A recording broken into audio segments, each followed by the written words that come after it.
Salah satu sifat rahmat dan rahmat Allah yakni menghormati orang tua.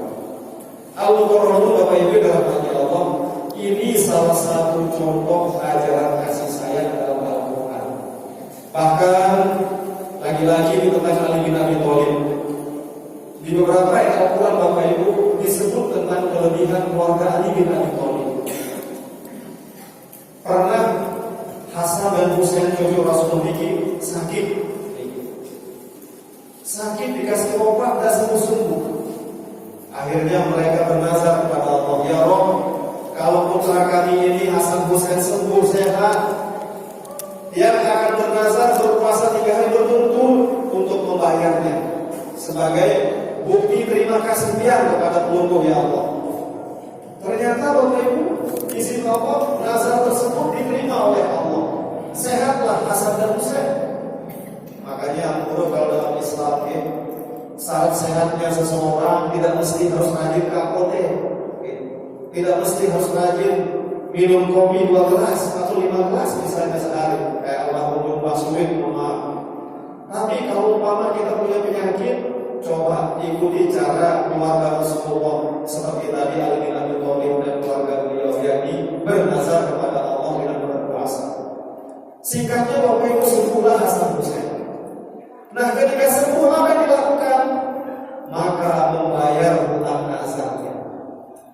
Nah, ini Bapak Ibu jadi kritikan buat kita barangkali. Kalau kita tinggi bernazar kepada Allah dan Allah penuhi, maka jangan tunda nazar tersebut. Nazar tersebut menjadi wajib hukumnya. Kenapa? Kita berjanji kepada Allah Subhanahu wa Ta'ala.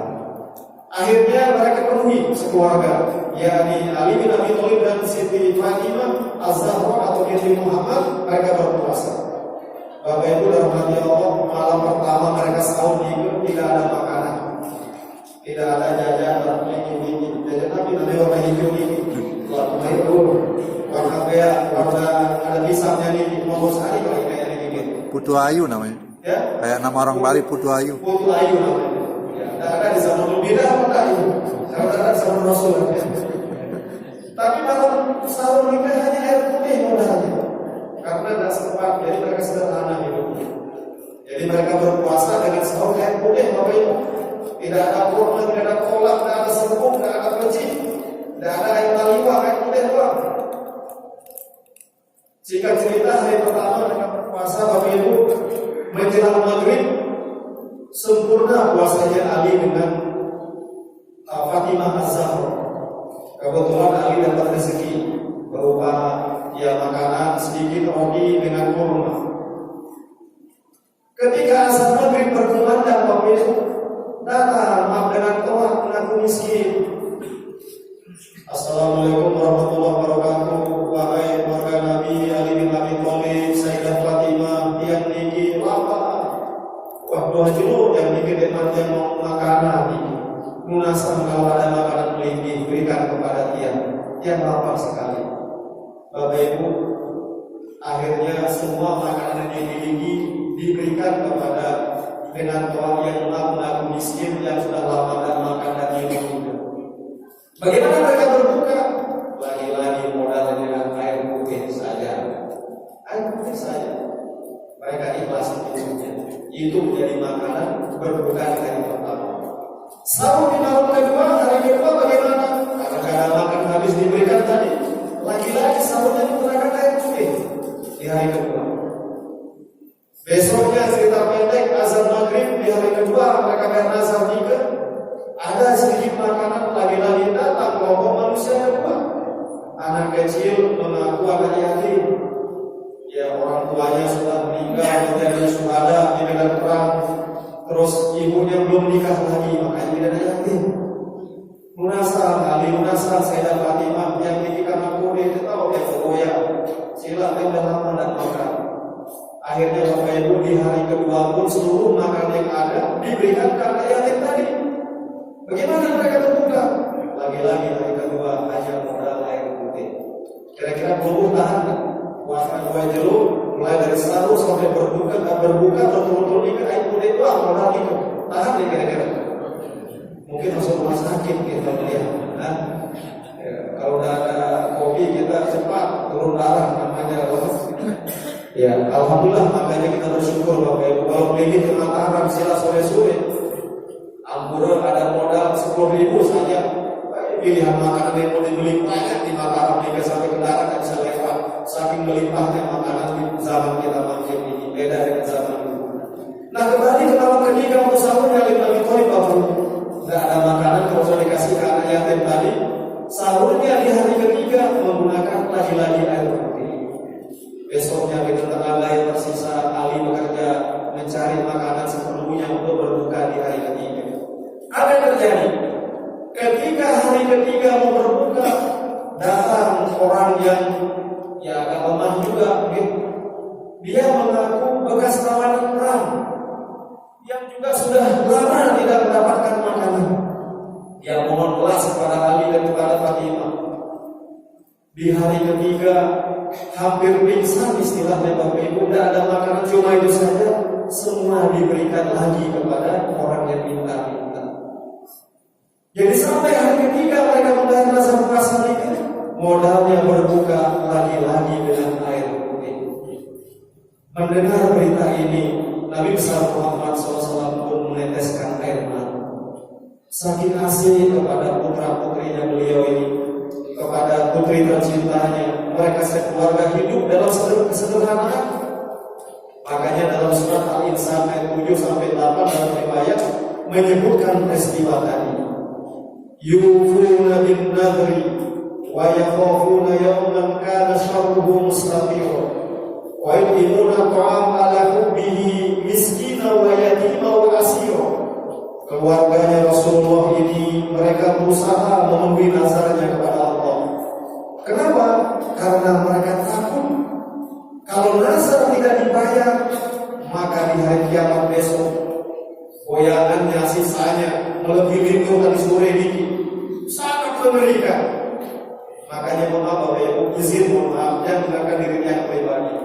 Kalau kita bernazar kepada Allah, ketika kita punya kesempatan segera tunaikan.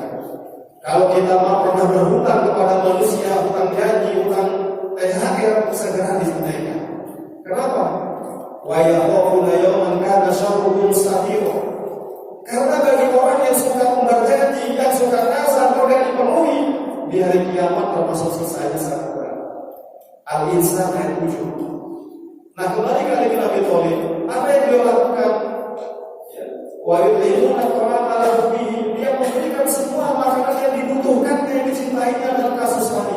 Kepada siapa? Miskinan, orang miskin yang kelaparan, wa yatiman, orang yatim, anak yatim, wa asiro, dan orang yang berada di tawanan perang. Ini satu contoh Bapak Ibu bahwa dalam Al-Quranul Karim, Masya Allah, ajaran kasih sayang ini sangat tidak terhingga. Tidak kalah dengan kitab suci agama yang lain. Makanya mari kita bersyukur sebagai umat Nabi Muhammad dengan mengucapkan minimal kata Alhamdulillah. Nah, hal berikut ini pas jam 10:04 dijanjian. Izin tinggal 7 menit barangkali Tuhan berkenan. Tentang kata Alhamdulillah sekarang yang tadi yang saya sampaikan di akhir. Kalau masjid ini ada 4 pintu di sini. Kalau di Al-Quran di hari akhirat besok ada berapa pintu surga? Masih dikasih. Ada berapa pintu surga di akhirat nanti? Ya, ada yang bilang 8 dalam kitab Is'abur Rafiq wa Budiyatus Salim, Syekh Muhammad bin Salim wa Basir Asy-Syafi'i itu menyebut dalam kitab tersebut ada 8 pintu gerbangnya surga. Siapa yang rajin mengamalkan Al-Quran yang malam ini kita peringati nuzulnya minimal 2 kata saja. Apa itu? Alhamdulillah. Kata Alhamdulillah Bapak Ibu terdiri dari 8 Alhamdulillah. Berapa nih? 5 huruf. Lillah, lam, langsung jalan tadi dari 3 huruf, jadi lam dan ha.